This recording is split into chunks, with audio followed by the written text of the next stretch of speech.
But that said, we'll start then with Chris Kobrak, who needs no introduction in this room, but is getting one anyway. Chris is together with Joe Martin, is one of the driving forces behind the Canadian Business History Association.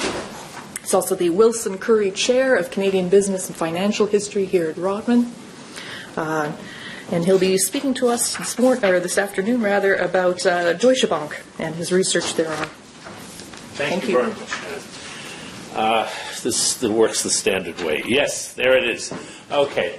I hope you're not going to mind my moving away from the microphone. I can't still sit still and stand still when I'm talking. Is this clear? Is my voice reasonably clear? It's probably clear for people sitting in Central Park back in New York. Chris will be able to see you, but the video will capture my voice. I mean, only will see me here.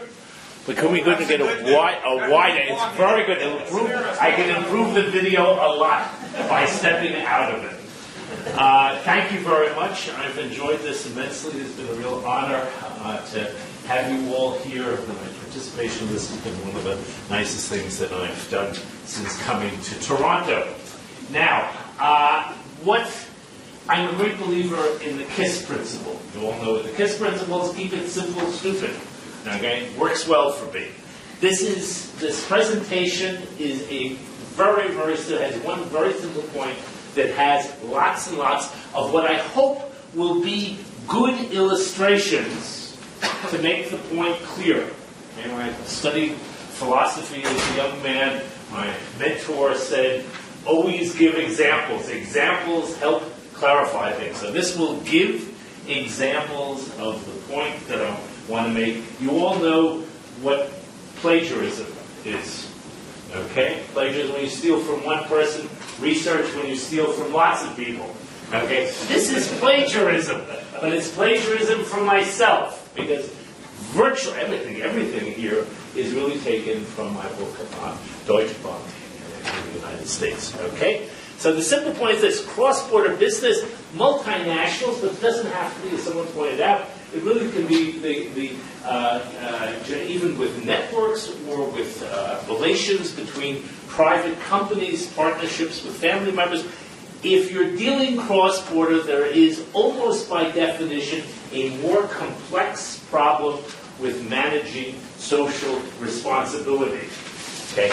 In large part because senses of what makes a company socially responsible are very much defined by your nation. Okay? I begin with some illustrations of this from the present. Now, I think it's one of the worst things we as historians can do is read kind of expectations that we have about today into the past. But as my doctor father pointed out, there's nothing wrong with starting out with questions that arise from the world that you're living in. And I have three things. Apple's privacy problem. What was one of the arguments that Apple used? If we give in to the U.S. government about this, we may have to give in to the Chinese government. And most people's reaction, even in the United States, was, okay, maybe socially responsible in the United States to do it, but to give in to the Chinese government, that probably is not so socially responsible. Volkswagen's recent problem with the diesel. What I'm about to say may be new to some of you, but the truth is one of the problems that Volkswagen had was that in Germany, lots of people thought that the diesel was a more environmental friendly way to go, and the German government and many scientists pushed companies along to invest a lot of money in diesel. Once they had done that, they were stuck. And all sorts of things, bad things, arrived afterwards. And the last is, it's about a few years old, but I had it in the paper. Deutsche Bank has been severely fined in the United States for doing some things that American banks had gotten into, because it got into a mentality of we want to be like the big guys, the mega banks, the big UK banks, big American banks, and we'll be socially responsible. Yeah, we'll do a lot of charitable things, we'll act like American banks, but of course we want to have a reputation for being very clever deal doers.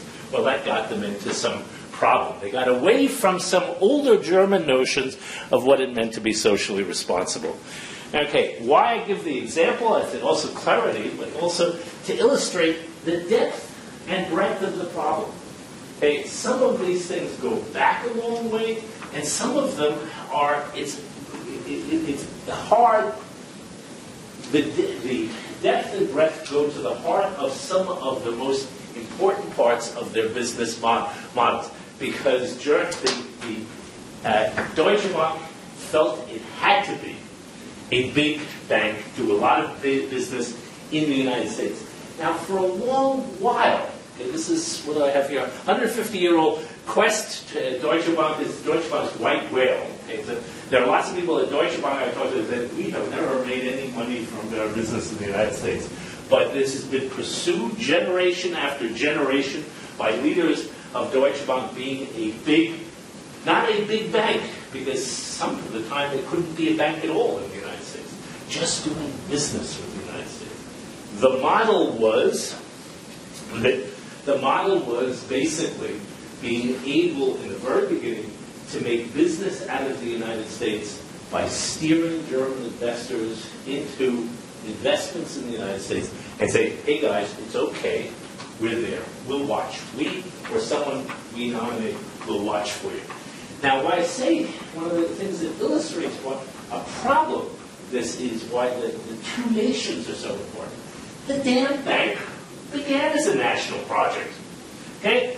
It was created to free German trade from British banking. Okay? Trade financing. It was also the 21 small banks that created wanted it to coordinate a lot of activities outside of Germany, outside of foreign activities outside of Germany, and it bore the name Deutsche Bank. Deutsche Bank. Even before the country existed, it bore the name of the country it was founded in. By 1900, it was the biggest bank in Germany, actually. Before then, it became big. Two things. It really ended up consolidating a whole bunch of other banks, including the banks that had founded it. Okay?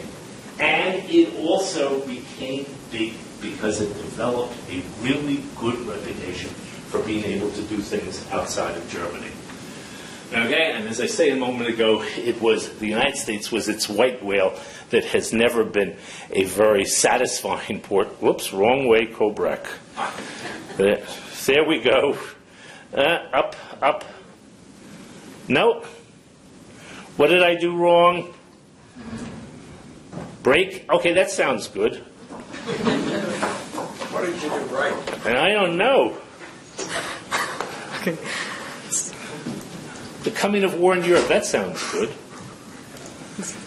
Where are you now? Stay here, Jim. That's two down. There we go. Okay. It's a scary thought. It's a scary thought that I teach in rooms like this. Don't you teach here? Not exactly in this room. No, actually, we're one too far. Picking the right agents. Someone mentioned picking the right agents. Combining local and global was a much bigger problem in the 19th century. It still is a problem. Companies think very, very carefully about how they're going to manage it. But in the 19th century, you didn't have Skype conversations. You didn't fly people back and forth. You had to have business. You didn't have phone conversations. Well, you had some phone conversations, but it was tough. You had to develop a sense that you were all working on the same page, and you had to delegate a lot of things to people to do. Okay, so their job was in the United States for a good portion of the history of Deutsche Bank in the United States. It was to pick and monitor development investments, and they got the perfect guy. Henry Villard, okay. German-born, very well connected in business communities in the United States. He's one of those people who did it the old-fashioned way. He married well. He was a journalist also, which got him into the right circles. He was considered a great innovator. There are people, financial historians, who said he did the first LBO in leveraged buyout in history, okay, which probably ran into the ground. But he was considered someone by the Germans, well-connected, knew what was going on, a visionary, who with them shared this idea that America was the up-and-coming, the most important country, developmental country in the world, shared that vision with them. He should have been great. You can imagine the story. He was a terrible administrator. I look at stuff in the files. How did they listen to this guy over and over again? One problem after another. He couldn't focus on things. He couldn't. Whether he ever read a balance sheet in his whole life, an income statement, I'm not sure that he ever did anything like that. It bored him. He was into the vision thing. He took one of the largest railroads in the United States, in which German investors were heavily invested, thanks to Deutsche Bank, ran it into the ground. In fairness to Henry, okay, there were lots of things in the United States going on that made it very difficult for railroads. It wasn't just his poor management, but the truth is he didn't see very much company coming, and he certainly didn't do very much to protect the company. Okay, one of the most worst bankruptcies in the American history. Why am I telling you the stories? Okay, Deutsche Bank, it's a raison d'etre with the people back home in Berlin, in Frankfurt, in Munich, was to tell them that we can manage these things. And in short order, what became relatively clear was there was a solution which seemed perfectly normal to Germans. That is, you get inside shareholders, okay, banks, mostly bankers, who take effective control of the company, manage it for a while to make sure everything is hunky-dory, and probably work for a merging of certain railroads. This was what should be done. What they found out, and some of it was done, some of it couldn't be done, because Americans, excuse my French, went batshit. They didn't like Morgan's trusts, which over and over again became a problem in the United States. This elite capitalist banker controlling the American economy. Okay? This was really the nightmare vision of the power elite in the United States controlling the economy. Perfectly normal for Germany, would have been perfectly normal. And the competitive, it was overturned in the Supreme Court. The big merger of the Northern Pacific Railroad never went through. By that time, Deutsche Bank was out. But it was involved the Germans in a situation in which the solution to them, which was evident, which was socially beneficial, was unacceptable to Americans, some of which they got through, some of which they didn't. The next is actually my favorite story in the whole book, Lee Iacocca, U.S. venture capital, a dream venture capital operation. American money, American investors want to develop the coking sector, which is as steel steel output is growing. Coke is that form of coal that is what is condensed under pressure, and it burns more smoothly and very good for producing steel. That's about as technical as I get. Phil can fill you in with the rest of it later on. Okay. And the Germans had the reputation of having the best ovens for it. For years, they putzed around. And the Americans very arrogantly said these Germans know nothing. And the Germans say, what do these people know about coking? It's our ovens anyway. We know the present specification. Turns out the Americans were right. The coal was too moist, had too much water in it. So the German ovens, they kept cracking. And Deutsche Bank, because it had the divided loyalties and didn't want to upset either of its constituencies here, tried to keep a lid on it, and finally, it took years, finally there was a solution. The German company had to belly up the bar, redo the ovens, redo the plant. Wonderful timing, just as World War I was going to break out. Now that's the good news and the bad news. Demand skyrockets. But demand skyrockets for whom? for the American steel makers who are helping the Americans supply the Allies, which the Germans don't want. And Deutsche Bank now is getting letters from the German government saying, you gotta stop production here. Okay? No more coke going to Bethlehem Steel. No more coke. And the byproducts, if there's any way you can get them to Germany, the gas products that come out of the coking process, please get them to Germany. So they're under immense pressure from the German government to do that. With limited success, finally they see the handwriting on the wall, and they try and sell the company. It is that has now become very profitable. The Americans want to prevent the sale and prevent the money from leaving, and the Germans obviously, and they get the money out just before the United States enters into World War I. Really conflicting loyalties, conflicting responsibilities, and to some of it, it wasn't just investor responsibilities, some of it is really to one's society, to one's government, where the conflicts came. To remind some of you, when World War I broke out, serious historians believe there was more anti-German feeling when World War I broke out, during and after that World War II. Okay, I'm not sure about that, but there certainly was a ton of it. Even before U.S. entry in the war, German companies, including DB, were vilified in the American press. Lots of articles, German companies in general, but the Deutsche Bank is singled out. War is declared, and German, actually, the managers are returned, including DB's not manager, because they really don't have a subsidiary, they don't really have a branch, they have an agency there. He's thrown into internment. Okay, stayed there for about a year and a half, as I recall. Okay, and German assets are seized. So, getting back those assets puts Deutsche Bank in conflict with the U.S. government and U.S. companies. Why? Because some of the assets are held by the U.S. government, the U.S. government, the Deutsche Bank has to fight with them. Some of them are sold off to American companies, and then they have to be negotiated, trying to pull them back, trying to sue them to prevent them from using parts of the assets they had.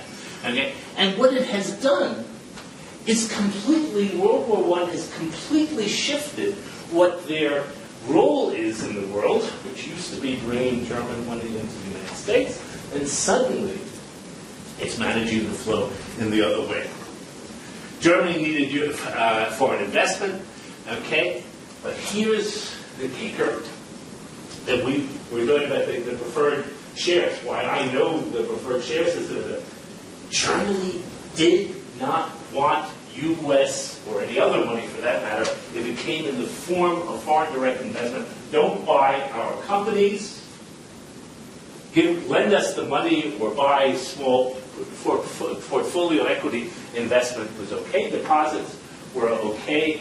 So Deutsche Bank had, with a preference for more volatile portfolio in shaky investment, Deutsche Bank had to help the German companies keep the American companies at bay for the foreign direct investment, okay, and yet be a conduit for the American companies to come into Germany.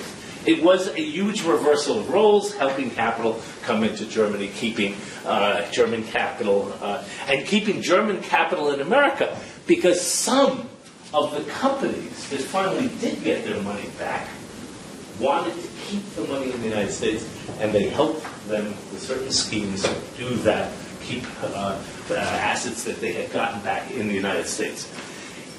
Deutsche Bank's dilemma to do its business once again, it needed both sides. It had to stay on good terms with Germans and with the Americans. Okay, 10 minutes. Okay, I should be good. They lost control because of the inflation. They lost control of their clients. Their clients some of their clients did better in the inflation than Deutsche Bank did. They started going directly to other countries, including the United States, for their money. Deutsche Bank had to ignore the mismatching of assets and liabilities. They were getting money in on short-term basis for long-term projects, denominated in dollars for projects that were really earning Reichsmark. So they had to ignore that inevitable crisis brought of the recession, depression hit Germany first 1928, but the banking crisis 1931. When it came, it had put those companies under great stress, and in fact led to a series of renegotiations of short-term debt. And it just occurs to me, the expert on that is sitting right in front of me, Neil Forbes, who wrote the best book on that, in which Deutsche Bank played a big role in negotiating those this whole series of agreements that occurred then. Simultaneously vilified by the American and German press. For the Americans, this was just German villainy, the refusal to pay. For Germans, the perfidy of international capital. This capital is what got us into trouble. And when people ask me, what did Deutsche Bank learn from the book that I did, I hope it learned a few things, but one of the things is the quote that you see in front of me. Julia, do you recognize this quote? Have you ever seen it? Okay. The reason Julia probably hasn't, she's probably seen the movie Casablanca in German. They substitute something else. In English, what is the symbol for every American viewer of the movie? Who is the bad guy? Hey, the Deutsche Bank representative, you're lucky your cash is good at the bar. Okay? I forget what the example is in German, but in German there is, in a translation, there is some other. I guess if I'm starting to run out of time, I'm going to go over this very quickly. But look, they get tainted by being the Nazi period. The odd thing is, after Jews, the thing that the Nazis hated most was international bankers. You don't get any more international than the Deutsche Bank. And it was the banking crisis made them an easy target. They themselves were in desperate shape, even though a huge percentage of German banking was already in the hands of the state when the Nazis came to power. They did some things that I think most people who work for Deutsche Bank are very ashamed of. They removed the Jews who were in positions of management. They were involved in Aryanizations. Aryanization means transfer of property that's Jewish to non-Jews in various forms. They were involved, some of what gave it bad press in the United States, they were involved to stimulate deals for exports and facilitate imports that involved buying up some of the debt that had not been paid off in the renegotiation schemes at discounts. So the debt holder lost money, and German government and the German companies were able to make money, and they helped create the Nazi view of what a greater Europe should look like. Long-term impact. The New Dealers who were running things in most of Germany, actually had a huge influence even in the French and English sectors, wanted to break up Deutsche Bank, said banks, Nazis, obviously bankers are horrendous people. They must have loved the Nazis, who are also horrendous people, so we're going to break up the big banks. For a very long time, Deutsche Bank was afraid to go out in the world alone and worked very closely with other banks to go out because it just was afraid of its image in the world. The problems lasted well into the 21st century, but it made a giant step with its purchase of Bankers Trust around the turn of the century. But even that was held up because of claims due to the Nazi era and German companies' treatments of Jews. How much time do I have? 6 minutes. I talk too fast. Its ambition around the turn of the century, actually even in the 1990s, appeared like a good but clever American supranational bank. I interviewed one of the chairman of the Vorstand and Aufsichtsrat. He was both at various times.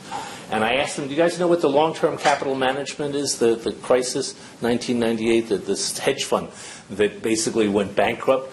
And I asked him whether for him it was a warning sign about the American financial system. And when Deutsche Bank was called in to help bail out long-term capital management, his reaction was, we were proud. We felt as if we were one of the big guys, that we were called in. We were very proud that we were associated with the big other supranational banks. Okay. It's also created, actually, I'm not going to name names, but he has been involved, the guy who was involved in a series of lawsuits in Germany because he did things that talked about companies that was very un-German. It was he talked about the failings of some banks that Deutsche Bank was dealing with in a way that an American bank would probably feel more comfortable with. You may also have read that one of the presidents of Deutsche Bank, Ackermann, had difficulties in Germany, was also sued because he gave a settlement to Mannesmann executives, voted for it. He was on the Aufsichtsrat, voted for it. It would be considered normal by American standards, but for Germans, some of my German friends say, why should they get big bonuses for doing their job? Much more a German view of it, and Ackermann ended up in a long series of lawsuits. Okay, I hope these are sobering stories about the difficulties of handling social responsibility. What can I say? There's a lack of agreement across time, nations, and people about what social responsibility should be. Business has always had a social mission, but how and who will define that mission makes me concerned when I talk about the concept of social responsibility. How much do we trust corporations to do it, and how much and executives to define what they should be doing? Is for me a sobering thought. I thank you, and now I go down the list of people who finished early. Okay, thank you.